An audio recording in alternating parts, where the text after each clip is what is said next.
ಚನ್ನಪಟ್ಟಣ ಉಪಚುನಾವಣೆ ಈಗಾಗಲೇ ಸಾಕಷ್ಟು ದೊಡ್ಡ ಮಟ್ಟದಲ್ಲಿ ಚರ್ಚೆ ಆಗ್ತಾ ಇದೆ. ಪ್ರಮುಖವಾಗಿ ಉಪಚುನಾವಣೆಗೆ ಸಂಬಂಧಪಟ್ಟಂತೆ ಮೈತ್ರಿ ಅಭ್ಯರ್ಥಿ ಯಾರಾಗ್ತಾರೆ, ಬಿಜೆಪಿ ಹಾಗೂ ಜೆಡಿಎಸ್ನಲ್ಲಿ ಈ ಒಂದು ವಿಚಾರ ಚರ್ಚೆ ಆಗ್ತಾನೆ ಇದೆ. ಆದರೆ ಈ ವಿಚಾರದಲ್ಲಿ ಅಂದರೆ ಚನ್ನಪಟ್ಟಣ ಅಭ್ಯರ್ಥಿ ವಿಚಾರದಲ್ಲಿ ಬಿಜೆಪಿ ಹಾಗೂ ಜೆಡಿಎಸ್ ನಡುವೆ ಇನ್ನೂ ಕೂಡ ಒಂದು ಸಮಗ್ರವಾದಂಥ ಚಿತ್ರಣ ಹೊರಬರ್ತಾ ಇಲ್ಲ.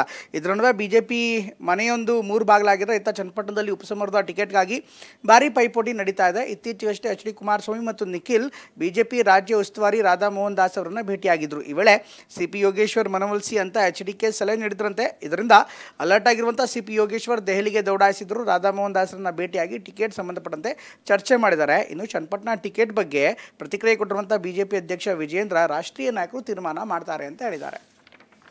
ಯಾರು ಹೇಳಿದ್ದಾರೆ ಅನ್ನೋದಕ್ಕಿಂತ ಹೆಚ್ಚಾಗಿ ಕುಮಾರಸ್ವಾಮಿ ಅವರು ಏನು ಹೇಳಿದ್ರು ಅದನ್ನು ಕೂಡ ಕೇಳಿ. ಒಂದು ರಾಷ್ಟ್ರೀಯ ಪಕ್ಷ ಇದೆ, ಬಿಜೆಪಿ JDS ಒಟ್ಟಾಗಿ ಲೋಕಸಭಾ ಚುನಾವಣೆ ಎದುರಿಸಿದ್ದೇವೆ. ಚನ್ನಪಟ್ಟಣದಲ್ಲಿ ಯಾರು ಅಭ್ಯರ್ಥಿ ಆಗಬೇಕು ಅಂತೇಳಿ ಕುಮಾರಸ್ವಾಮಿ ಅವರು ನಾವು ರಾಷ್ಟ್ರೀಯ ನಾಯಕರ ಜೊತೆ ಕೂತು ಚರ್ಚೆ ಮಾಡ್ತೇವೆ ಅಂತೇಳಿ ರಾಷ್ಟ್ರೀಯ ನಾಯಕರು ತೀರ್ಮಾನ ಮಾಡ್ತಾರೆ. ಯಾರು ಅಭ್ಯರ್ಥಿ ಆಗಬೇಕು ಅಂತ ತೀರ್ಮಾನ ಮಾಡೋದು ಎಲ್ಲರೂ ಕೂಡ ಒಟ್ಟಾಗಿ ಹೋಗ್ತಾರೆ. ರಿಪೋರ್ಟ್ ತರಿಸ್ಕೊಂಡಿದ್ರೆ ಯಾವ್ದು ಪಾಸಿಬಿಲಿಟೀಸ್ ನಿಮ್ಗೆ ಯಾವ ಪಕ್ಷಕ್ಕೆ ಇದೆ ಸರ್? ಏನಪ್ಪ ಅಲ್ಲ, ಅಲ್ಲಿ ರಿಪೋರ್ಟ್ ತಗೊಂಡಿದ್ರೆ ಚನ್ನಪಟ್ಟಣದ್ದು ಅಂತ 2 ಪಾಸಿಬಿಲಿಟಿ ಇದೆ.